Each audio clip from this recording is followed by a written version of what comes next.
నిర్మల్ జిల్లాలో రైతులు ఆందోళన దిగారు. నిర్మల్కు సాగునీరు అందించే ప్రాజెక్టును తరలించడంపై స్థానిక రైతులు ఆగ్రహం వ్యక్తం చేస్తున్నారు. ఖానాపూర్లో ప్రాజెక్టును నిర్మిస్తామని ఎన్నికల్లో హామీలు ఇచ్చారన్నారు. ఖానాపూర్ నియోజకవర్గంలో నిర్మించాల్సిన ప్రాజెక్టును నిర్మల్ నియోజకవర్గానికి తరలించవద్దంటూ ఖానాపూర్, కడెం మండలాల రైతులు ధర్నాలు, రాస్తారోకోలు చేసినప్పటికీ ప్రయోజనం లేకపోయిందని ఆవేదన వ్యక్తం చేశారు.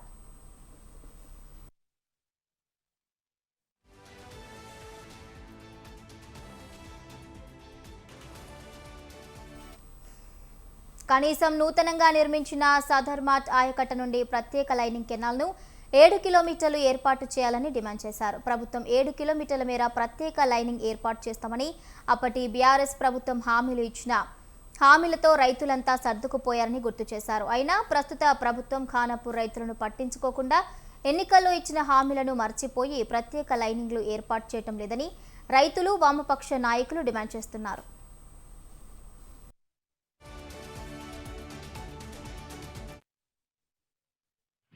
రైతులకు వరప్రదాయంగా ఉన్నటువంటి సదర్మట్ కాలువ, ఈ సదర్మట్ ఏదైతే బ్యారేజ్ నిర్మాణం చేయాలని చెప్పి ఆనాడు వైఎస్ఆర్ ఇక్కడ 500 కోట్లతో శంకుస్థాపన చేసినటువంటి బ్యారేజ్లో సైడ్ నుంచి కాలువ నిర్మాణం చేయాలని ఉన్నప్పటికీ ఆ నిధులలో నుంచి కాలువ నిర్మాణం చేయకుండా ప్రభుత్వం కాలయాపన చేయడం వల్ల రైతులు నష్టపోతున్నారు. వెంటనే ఆ కాలువ నిర్మాణం చేసి 7 కిలోమీటర్ల కాలువను నిర్మాణం చేసి రైతాంగానికి నీళ్లు అందించాలని చెప్పి లేని ఏడల ఆందోళన చేస్తామని చెప్పి ప్రభుత్వాన్ని మార్క్సిస్ట్ పార్టీగా మేము హెచ్చరిస్తున్నాం. అయ్యా, ప్రభుత్వాలు మీరు ఆలోచించాల్సినటువంటి విషయం ఏంటంటే మా యొక్క నిర్మల్ జిల్లా ఖానాపూర్ మండలంలోని సుర్జాపూర్ గ్రామం మేడంపల్లి తండాకు అతి సమీపంలో ఉన్నటువంటి సదర్మాట్ బ్యారేజ్, ఈ సదర్మాట్ ఆయకట్ట అనేది 19వ శతాబ్దంలోని దాదాపు 1890, 91, 92 సంవత్సరంలో ఆనాటి నిజాం ప్రభుత్వ ఆదేశాల మేరకు ఫ్రెంచ్ ఇంజనీర్ అయినటువంటి జేజే ఓట్లే గారు పరిశీలన చేసి ఇక్కడ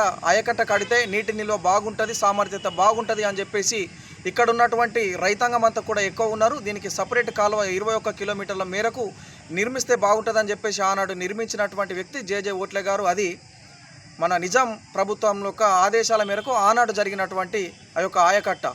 ఆ పురాతనమైనటువంటి ఆ యొక్క ఆనకట్టను గతంలో ఉన్నటువంటి స్వర్గీయ డాక్టర్ వైఎస్ రాజశేఖర రెడ్డి గారు ఉమ్మడి ఆంధ్రప్రదేశ్ ముఖ్యమంత్రి వర్యులు ఈ స్థలానికి వచ్చి, అంటే ఇదే నిర్మల్ జిల్లా ఖానాపూర్ మండలము మా సదర్మాట్కి వచ్చి పరిశీలన చేసి ఆ స్థలానికి వచ్చి ఇక్కడ సదర్మాట్ బ్యారేజ్ నిర్మిస్తే ఇక్కడ ఉన్నటువంటి ఖానాపూర్, పెంబి మరియు దస్తూరాబాదు, కడెం రైతాంగం అంతా కూడా సుఖ సంతోషములతోటి సస్యశ్యామలమైనటువంటి పంటలు తీసుకొని బాగుంటుంది అని చెప్పేసి వాళ్ళు ఆలోచన చేసి దాదాపు 450 కోట్ల రూపాయలను ప్రకటించి వెళ్ళిపోయారు.